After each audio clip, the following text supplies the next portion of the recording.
Hola, nuevamente. Estamos haciendo video. Esta vez estoy con José, ¿no? Es profesor emérito de la Universidad Autónoma de Madrid. Es psicólogo del no sé si te estoy poniendo una especialidad que no tienes, pero para mí es psicólogo del desarrollo, por supuesto que sí. Amigo de nuestro grupo de investigación, y bueno, discípulo y muy amigo de Jerome Bruner, y justamente queremos conversar con él de esto, ¿no? De Bruner, que nos cuente un poco su experiencia con él y lo que sabe, lo que conoce de la obra de Bruner, ¿no? Que es un autor que mucha gente, muchos psicólogos incluso en el Perú conocen. Entonces, José Chu, a ver, cuéntanos un poco, si tú tuvieras que hablar de Bruner, que con estudiantes de Bruner, ¿qué es lo particular de Bruner? ¿Qué te atrajo a Bruner? Bueno, yo doy una visión de Bruner desde mi perspectiva. Soy psicólogo y pertenezco a la primera promoción de psicólogos de España, porque la psicología no existía durante la dictadura. No les gustaba la psicología, entonces aceptaron, por la presión de nuestra generación de estudiantes, que éramos los de mayo del 68, aceptaron que hubiera psicología como especialidad dentro de filosofía. Hicimos 2 años de filosofía y 3 de psicología. Y éramos muy conscientes de que la psicología que se hacía en el mundo tenía poco que ver con lo que nos contaban a nosotros, porque reclutaron a los profesores un poco al lazo. Un dentista que nos explicara el sistema nervioso, un abogado que nos dijera lo que era la selección de personal. Y había 3 personas, yo diría, Yela, que había trabajado en Bélgica con Pichot, Pinillos, que había estado en Londres con Eisen, y Úbeda, que había trabajado con Magún, o Morucci, no sé, los del sistema de activación reticular ascendente, que era una cosa novedosa. Pero el resto, tardábamos una semana en saber qué libro, había pocos libros que se editaban en Argentina o en México, y ya si tenías el libro que te iban a estar contando, pues te sobraban las clases. Usamos las clases para organizar nuestros propios seminarios y creo que eso fue decisivo en mi vida, el aprender con los demás. Yo me fui a Inglaterra a trabajar, yo era muy pavloviano, yo leía a Pavlov por consejo de un psiquiatra, de eso no nos hablaban en la universidad, y me fui a Inglaterra y trabajé en aprendizaje animal durante un cierto tiempo. Hasta que me di cuenta que cuando trabajaba con ratas pequeñas, en lugar de apretarme la palanca de Skinner, me quitaba la bombilla de la jaula. Y entonces yo preguntaba, estaba con un grupo muy bueno de psicólogos, y por qué pasaba eso, y me decían que era porque eran pequeñas. Y digo, ya, pero si las leyes de la realidad son universales, también debería de funcionar. Sí, bueno, pero trabaja con las adultas, que es lo que hacemos todos. Y yo me empeñé en entender eso y por ahí descubrí a Bruner, a quien no conocía y del que no me habían hablado en la carrera. Descubrí por un trabajo sobre la inmadurez. Y como tuve que ir a Oxford a dar una conferencia sobre mis trabajos con ratas, aproveché, le vi, le conté lo que estaba haciendo. En principio me dijo la secretaria a ver si por lo menos te puede dedicar 5 minutos. Pasó 1 hora, pasaron 2 horas, seguía preguntando. Yo me fui muy contento otra vez a Brighton, a Sussex, y a las 3 semanas me llama y me dice, se ha jubilado Nico Tinbergen, del Premio Nobel de Etología, hay espacio aquí, ¿por qué no te vienes a hacer le llamaba el parque de atracciones para ratas, espacios enriquecidos? Y así es como me fui a Oxford a trabajar con una persona que me había interesado muchísimo lo que había leído, pero que no conocía. Brunner estaba en ese momento, había dejado Harvard, donde había estado más de 30 años, y había aceptado una cátedra en Oxford. Una cátedra en un departamento de psicología experimental, cuando él estaba empezando a criticar seriamente el reduccionismo de la psicología experimental. Yo creo que lo que él aporta a la psicología es precisamente lo que él llama la recuperación del significado. Es decir, él es uno de los padres de la psicología cognitiva porque con Miller montan el centro de estudios en Harvard, por donde pasaron las grandes figuras de la psicología. Y decía, tratamos de recuperar al sujeto, porque en el conductismo el sujeto se ha perdido, se ha quedado reducido al guión entre el estímulo y la respuesta, o entre la respuesta y el refuerzo. Y en esa recuperación del significado del sujeto, dice, al cabo de los años, es una revolución traicionada, porque lo que hemos recuperado es solo el sujeto computable, el sujeto de la ciencia cognitiva en el sentido de inteligencia artificial, del ser humano como procesador de información. Y él hizo muchas cosas sobre procesamiento de información.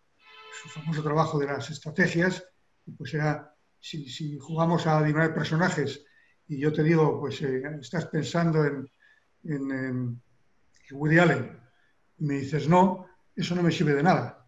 Pero si te digo, estás pensando en un varón, si me dices sí, ya he reducido a la mitad. Y si me dices no, también he reducido a la mitad. Entonces, eso es lo que le decía, esa es una estrategia del sujeto, eso no está en el medio. Y le pasó lo mismo con los trabajos importantes de la percepción, ¿no? El New Look, la nueva percepción, pues estaban viendo, eran trabajos tradicionales con los estaquizoscopios aquellos que te ponían un círculo de luz y tenías que calcular cuál era el equivalente. Y lo que descubrió es que los niños de medios vulnerables veían las monedas, en lugar de círculos de luz les puso monedas.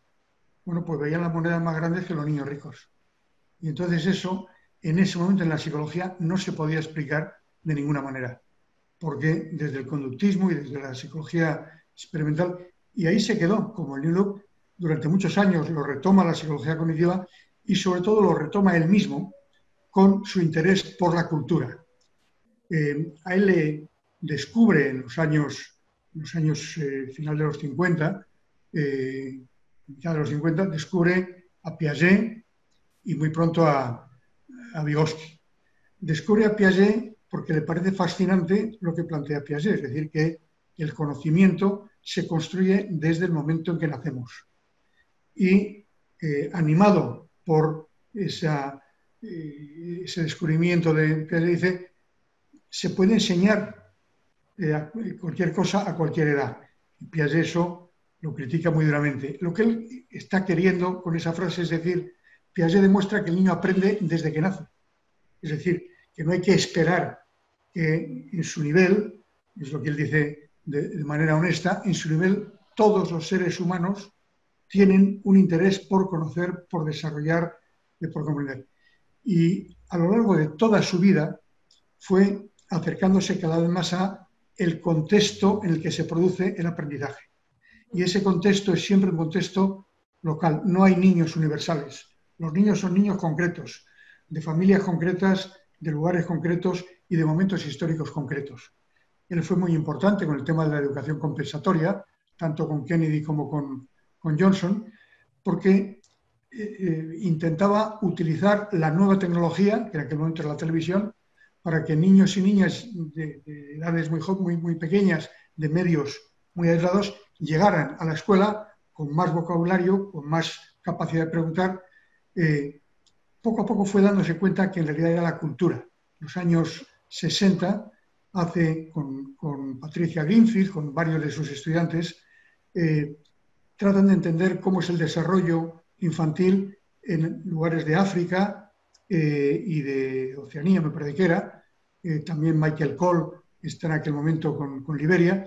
Y todo eso le lleva a plantearse que, por ejemplo, una diferencia fundamental en el trabajo de Patricia Greenfield no era la edad, sino niños que iban a la escuela y niños que no iban a la escuela. El niño que no va a la escuela no entiende qué le está preguntando el adulto, porque no sabe lo que es ese diálogo con un adulto. Él trabaja, hace lo que le dicen, pero no entiende que cuando le preguntan se queda sorprendido.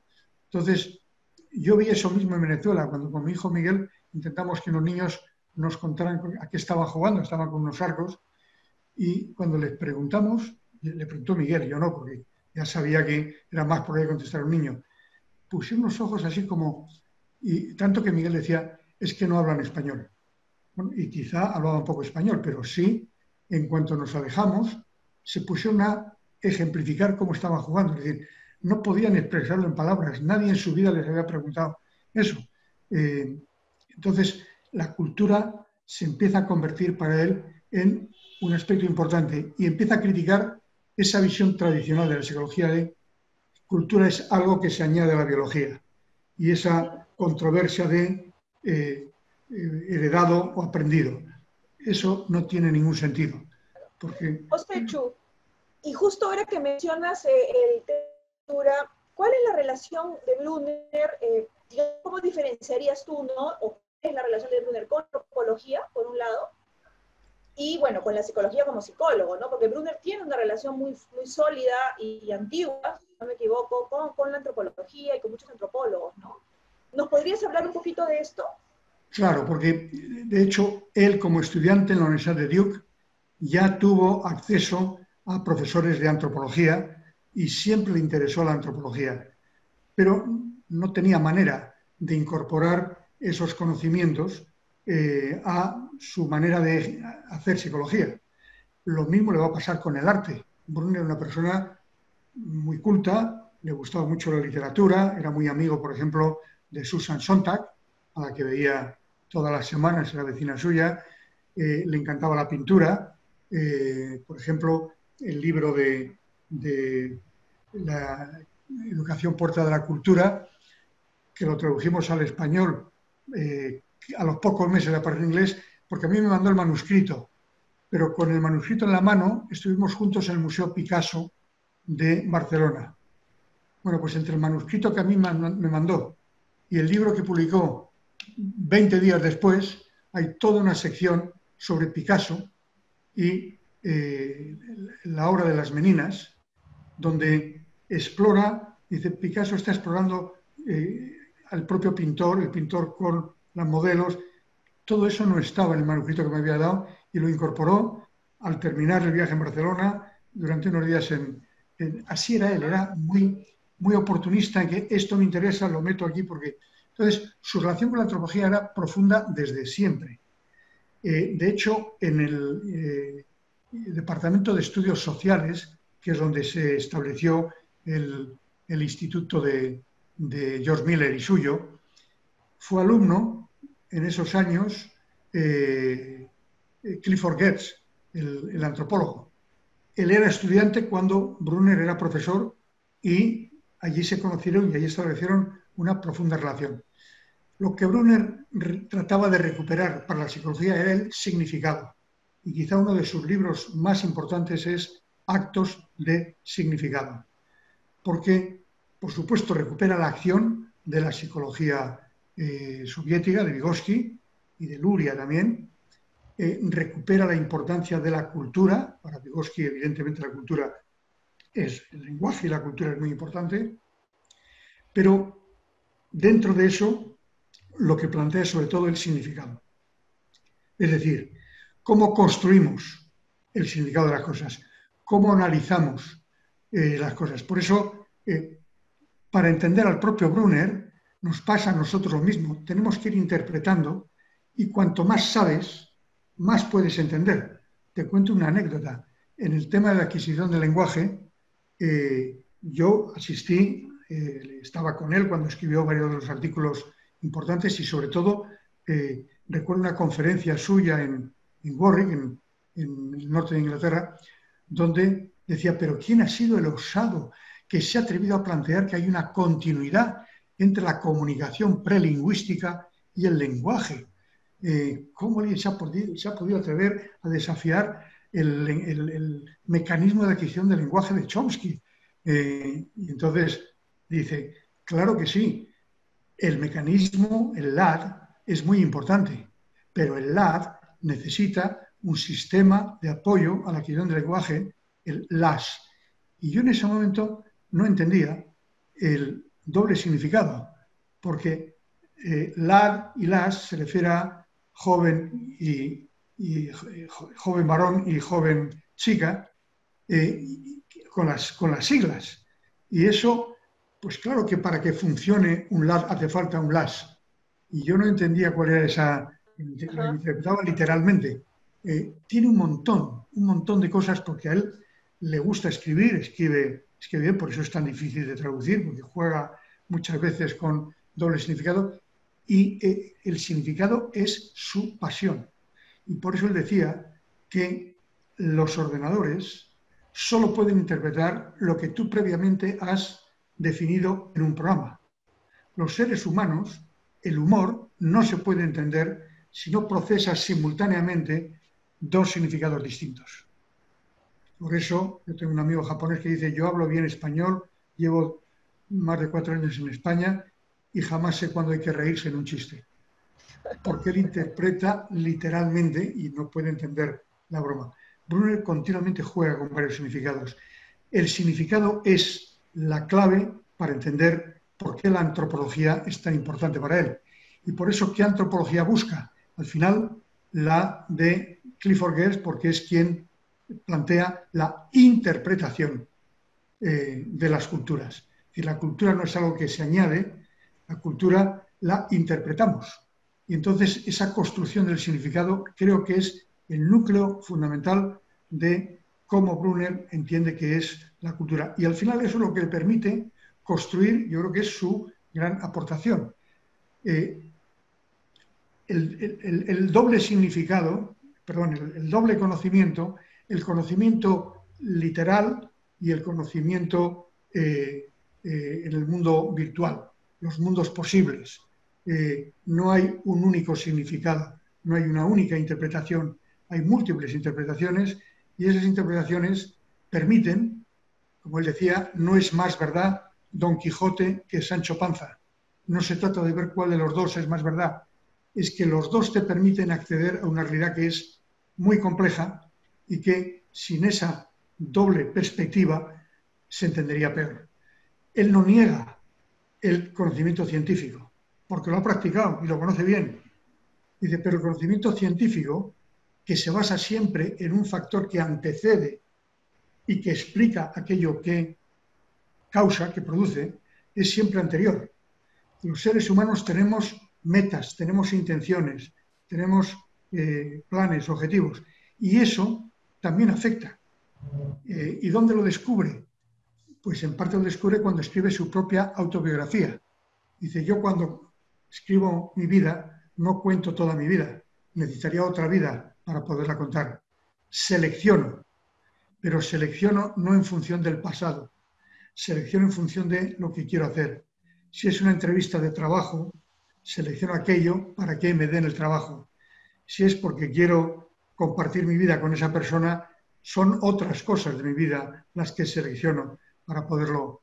Entonces, de esa manera dice, claro que el futuro, lo que todavía no existe, puede influir, y de hecho influye, en la conducta de los seres humanos. Pero una cosa no niega la otra. Dice, con el conocimiento científico de causa-efecto, podemos conocer, evidentemente, la complejidad del cerebro, etc. Pero hay un montón de comportamientos humanos cuya explicación requiere entender el significado, las metas, los objetivos. Y eso es lo que él utiliza para reivindicar lo que llama pensamiento narrativo. Esa es la forma de interpretar y describir la realidad y de allí es una forma universal, espontánea en todos los seres humanos desde poco después del nacimiento. Interesante, ¿verdad? A mí me parece lo que estás contándonos. Y quería retomar, bueno, en parte lo que has dicho ahorita, pero también empecé hablando de la infancia, quería retomar, y de la cultura y la infancia situada, digamos, en un contexto cultural. Y quería retomar ese punto, porque Brunner le da, digamos, muchísima importancia a la infancia, a la inmadurez. Nos contaste el asunto de las ratas que se distraían con algo que no que les llamaba la atención, pequeñas. Entonces, ese de la infancia prolongada, de la infancia como periodo fundamental de desarrollo, Brunner lo ha mirado mucho y lo ha analizado mucho, ¿no? ¿Nos podrías hablar un poco de eso? Yo creo que Brunner lo que llega a plantear ya en los años, principio de los 70, que son los primeros años en los que está en Inglaterra, es que efectivamente la inmadurez es una característica de todos los mamíferos, pero los primates, y especialmente los humanos, hemos ido optando por una inmadurez cada vez mayor. Entonces uno puede entender que sea adaptativo ser más rápido, más fuerte, más grande, pero es muy difícil entender qué tiene, cómo puede ser adaptativo ser cada vez más vulnerable, cada vez más sin terminar. Y evidentemente la ventaja está en que cuanto menos sabemos, más tenemos que aprender. Y por tanto, esa dependencia absoluta de los seres humanos, mayor que ninguna otra especie, solo se puede compensar esa biología tan sin terminar si alguien nos protege, nos alimenta, nos cuida, nos quiere. Se convierte en una condición para la biología. Biológicamente no podríamos sobrevivir. Y podemos sobrevivir porque alguien cuida de nosotros. Pero para que alguien pueda cuidar de nosotros, tenemos que estar organizados en sociedades. Alguien, a su vez, tiene que cuidar de quien nos cuida. Y esa división del trabajo, en realidad, es cultura. Por tanto, la naturaleza de los seres humanos es la cultura. Todos, un ser humano sin cultura es Víctor de Aveyrón, el pequeño salvaje. Claro, no puede desarrollar ni motrizmente la marcha bípeda, ni el lenguaje, ni la moral, ni la inteligencia. Dependemos absolutamente de la cultura. Entonces, eso le lleva en otro momento a decir, bueno, la mente, o sea, en realidad la cultura es un producto de la mente. Es verdad, la cultura es lo que hacemos. Pero a su vez, nuestras mentes están formateadas, están configuradas por la cultura. Vivimos en contextos, pone varios ejemplos, los esquimales, que fue otro de los grupos que estudiaron en los años 60, tienen un montón de términos para identificar lo que es blanco. No basta con un blanco. A los saharauis les pasa lo mismo con la arena. No basta con el concepto de arena. Hay muchas arenas distintas. Entonces, el lenguaje es una hipótesis muy morfiana, pero es verdad que aquello que necesitamos tenemos que identificarlo con mayor precisión. Entonces, la cultura es producto de la mente, pero a su vez la mente está configurada por la cultura. Y esa forma dialéctica de abordar el conocimiento, que es imposible para el pensamiento hipotético deductivo, para el método experimental, pues al final nos resulta indispensable en la vida cotidiana. Necesitamos de narraciones, necesitamos de significados, tenemos que construir los significados. Y el significado es solo una parte. Él termina haciendo todavía una cosa más ambiciosa. Dice, la ciencia también es una interpretación. Y de hecho, en muchas ocasiones, los avances científicos vienen como consecuencia de una reinterpretación de algo que ya se había descubierto. Entonces, el significado, la cultura, el pensamiento narrativo, creo que son aportaciones. Fíjate que el pensamiento narrativo lo empieza a elaborar ya con más de 70 años. Bueno, vivió Brunner 100, ¿no? Claro, casi 101. 101. Entonces, casi 101. Sí, sí. Y trabajando hasta el final. Sí, es verdad que el pensamiento narrativo yo creo que fue fundamental su autobiografía. Ahí es cuando él se da cuenta, cuando empieza a escribir, que reflexiona sobre lo que está haciendo. Estoy narrándome a mí mismo, pero narro una parte de mi vida. ¿Cuál? Pues depende para qué lo utilizo. Y de la autobiografía pasó a la crítica literaria y en general a la literatura. Y finalmente, en los últimos años, que fue profesor de Derecho, su gran aportación fue decir, una sentencia jurídica es una narración que es plausible dentro de un sistema más amplio.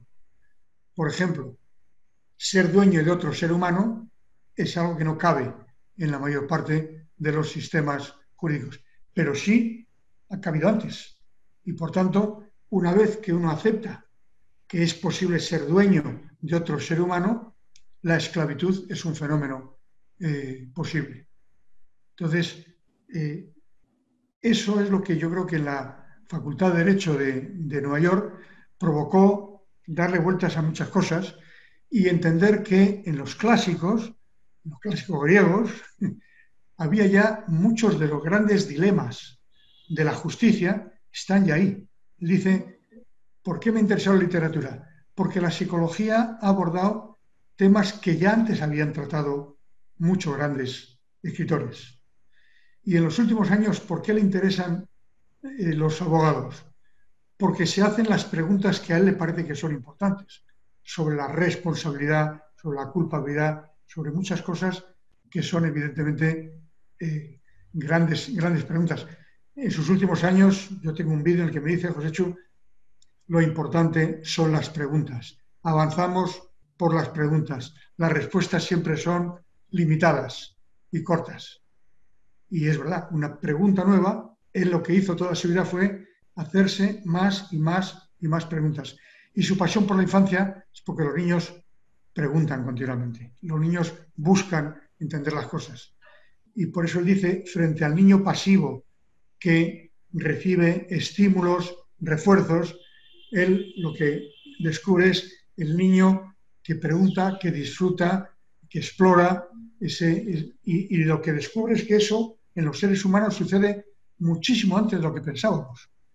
Los años que dedicó a las habilidades motrices, por ejemplo, atrapar algo con la mano, bueno, él descubre que esto es una habilidad que tardamos meses, que cuando nos interesa un objeto y somos bebés, lo más que podemos hacer es mirarlo fijamente o mover los labios, finalmente movemos un hombro, al final lanzamos la mano, pero la lanzamos en un movimiento balístico con el puño cerrado que no sirve. Hay que lanzarlo abierta, atrapar y recuperar. Eso tardamos meses en construirlo. Y una vez que hemos construido eso, podemos entonces ya conseguir otra tarea que él estudió mucho, que era llevarse una taza a los labios o el biberón a la boca, ¿no? Es una tarea muy compleja. ¿Cómo la resuelven los niños? Atrapando con las dos manos y girando el cuerpo para que sea el punto medio del cuerpo el que permita el éxito. Reducir la cantidad de información que supone atraparlo solo en un espacio lateral.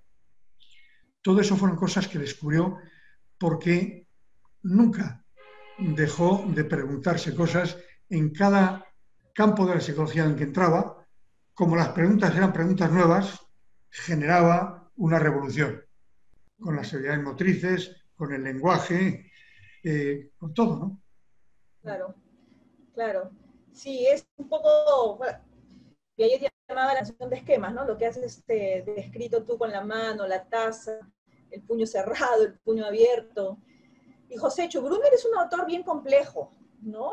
Tú nos has hablado al final, por ejemplo, de sus últimos escritos relacionados al derecho. Esos están en el libro que en inglés se llamó Mind in the Law, que no sé si está en castellano, no sé si hay traducción ya, yo lo tengo en inglés, pero digamos que hay, creo que todavía no lo sé. Este libro no, creo que no está traducido todavía. Al español. Pero es un autor complejo, digamos, y que ha abordado desde la percepción, o sea, procesos que uno considera básicos, hasta procesos complejísimos, ¿no? La inmadurez, cuestiones que tienen que ver con fenómenos sociales de más amplio espectro, diríamos, ¿no? Entonces, si tú tuvieras que darle algún consejo, por ejemplo, ¿no? Y pensando también en los estudiantes de ahora, algún consejo a un estudiante de psicología que no conoce a Brunner y que quisiera aproximarse, ¿qué le dirías? ¿Por dónde agarrar a Brunner? ¿Qué le recomendarías hacer?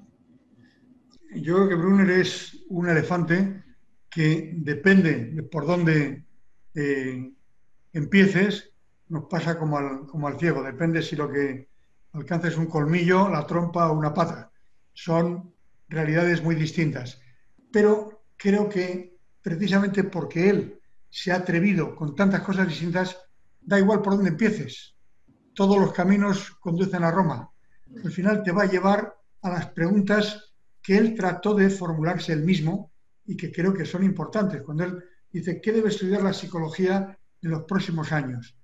Pues evidentemente esa psicología tiene que recuperar lo que es el ser humano concreto, situado en una cultura y en un momento histórico concreto. porque evidentemente hay características que son universales, como es la biología, pero teniendo todos el mismo organismo, hay enormes diferencias de unos a otros. Todos tenemos 10 dedos, 2 manos, pero no todos podemos tocar la guitarra como Narciso Yepes. O como, claro, depende de esas habilidades, las capacidades están, tenemos que tener la oposición de los dedos, pero cómo las desarrollamos depende efectivamente de nuestros intereses y de nuestra dedicación. Porque al final, yo creo que Brunner es un autor muy complejo porque trabajó muchísimo durante muchísimos años y porque fue capaz de relacionarse con gente de disciplinas muy diferentes.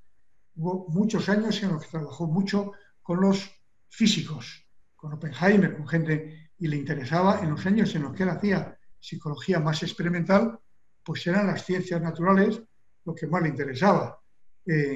Pero cuando le empezó a interesar, él decía que el arte, esto lo comentaba, pero el arte no tenía nada que ver con esos otros intereses, hasta que escribió aquel libro de Escritos para la mano izquierda. Yo utilizo la mano derecha para hacer experimentos, pero la izquierda para dibujar, es decir, son dos maneras distintas. Y al final eso es lo que le lleva a esa dicotomía de diferentes pensamientos. Es un epistemólogo que dice, bueno, la narración es una forma de conocer diferente del experimento. Pero ambas, especialmente, por ejemplo, en disciplinas como la historia, bueno, poder tener dos perspectivas te evita tener siempre solo la perspectiva de los ganadores. Claro. La realidad es más compleja, ¿no? Y yo creo que sí. Entonces, depende mucho de lo que te interese. Pero él tiene tal complejidad que puedes llegar a él desde problemáticas muy diferentes, desde el arte, desde el derecho, pero lo importante, yo sí creo que la educación es un tema fundamental para él, porque la educación es un elemento esencial del desarrollo, y el desarrollo sí que es una perspectiva que él ha tenido siempre. La visión del ser humano como un proceso, no como una foto fija. Y ese proceso es el que le permite también entender que una narración es un proceso y que la vida de los seres humanos es, por tanto, un proceso dentro de otro proceso que es histórico y de otro proceso todavía más complejo que es la evolución biológica. Y las tres cosas le interesan. Estudió mucho los primates no humanos, le fascinaba todo el tema de los chimpancés, de los gorilas, del lenguaje. Claro, lo que le interesaba eran los contextos en los que aprendían esos animales. Por ejemplo, cuando había gente me decía, no, es que eso es un puro condicionamiento. Eso nada. Cuando Grosso, la chimpancé de los Garner, aprende el gesto de más, bueno, pues más es cuando me dan de comer y me gusta y quiero más. Pero cuando me están haciendo cosquillas, que me encanta y quiero más, y hago esto, las cosquillas tienen poco que ver con la comida. Y cuando me llevan en un carrito y paran deliberadamente para que yo diga que siga y hago más, pues tira más del carrito. Eso es un concepto. No hay forma de explicar esas tres respuestas tan diferentes en otras diferentes más que con un protoconcepto. Eso siempre le interesó mucho, mucho. Y creo que parte de su aportación, de su riqueza, es precisamente porque dialoga con gente muy distinta. Él necesita escribir y necesita hablar para poder desarrollar su pensamiento. No es un soliloquio. Por eso, por ejemplo, Clifford Geertz dice en el capítulo este del libro que no es de los grandes teóricos que elaboran sistemas muy sólidos como Piaget o como Freud. No, él es una persona que es mucho más oportunista. Lo que hace es mucho más fino, porque de un punto va estableciendo y no lo deja, lo pone patas arriba, plantea preguntas que otros seguirán después y pasa a otro tema. Claro. Sí. Claro. José Chu, gracias. Te doy las gracias, digo, por esa entrevista, ¿no? Súper interesante. Yo creo que todo lo que has dicho, no solamente utilidad, sino que creo que es una muy rico para que los chicos que no han tenido la oportunidad de leer todavía a Brunner, obviamente lo han conocido, ya murió, tengan una aproximación, ¿no?, a su pensamiento, es tuyo. Creo que es un material que va a servir mucho para, por lo menos para mis clases, pero espero que para las clases de varios otros. Sí. ¿No? Y te agradezco mucho que has tenido el tiempo para permitirnos contar. Bueno, yo en la recopilación que hice de artículos suyos en los años 80, recojo lo que hasta entonces era acción, pensamiento y lenguaje. Pero había un segundo volumen, que hablé con él muchas veces, que era todo lo que hizo después, de pensamiento narrativo, de construcción de significados. Quizá quien hace psicología, esos primeros trabajos son los que le permiten descubrir el Brunner que puso de manifiesto que las capacidades de los bebés eran mucho mayores de las que imaginábamos. Pero eso mismo les puede llevar a estudiar. Hoy, por ejemplo, estaría fascinado con lo que estamos haciendo con este encierro mundial, que yo estoy seguro que es una experiencia que va a traer muchas consecuencias en muchos aspectos. Pero espero que exista ocasión para que podamos hablar con tus estudiantes en algún otro... Sí. A lo mejor, si no me voy de Perú, cuando se pueda salir de aquí. Nos inventaremos. Gracias, Joséchu. Muchas gracias Gracias. a ti. Sí.